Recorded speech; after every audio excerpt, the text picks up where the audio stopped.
तुम्हारे इश्क में। पहली मुलाकात। बनारस की घुमावदार गलियों में गंगा के किनारे बने एक छोटे से कैफे में पहली बार आर्व और सिया की मुलाकात हुई थी। आर्व एक उभरता हुआ लेखक था जो अपनी नई किताब के लिए प्रेरणा की तलाश में था। सिया एक पेंटिंग आर्टिस्ट थी जिसे बनारस के घाटों की खूबसूरती कैनवास पर उतारना बहुत पसंद था। उस दिन कैफे में बारिश हो रही थी। खिड़की के पास बैठी सिया अपने स्केचबुक में कुछ बना रही थी और पास की टेबल पर बैठे आरव की नजर उसकी ड्राइंग पर पड़ी। उसने हिम्मत जुटाकर पूछा, क्या मैं देख सकता हूँ? सिया ने मुस्कुराते हुए स्केचबुक उसकी ओर बढ़ा दी। वह एक पुराना घाट था जहाँ एक लड़का बारिश में भीगता हुआ खड़ा था।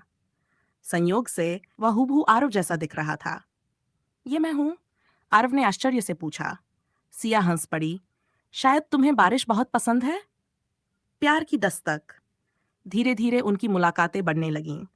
कभी गंगा किनारे टहलते हुए, कभी घाट पर बैठकर कहानियां सुनते सुनाते। आरव को सिया की पेंटिंग्स में उसकी रूह दिखती थी और सिया को आरव की कहानियों में एक नई दुनिया नजर आती थी। एक शाम आरव ने सिया को अपनी लिखी हुई एक कविता सुनाई। तू जो पास हो तो लफ्ज खुद ब खुद बहक जाते हैं, तेरी हंसी से चांदनी भी शर्मा जाती है। सिया ने उसे देखा।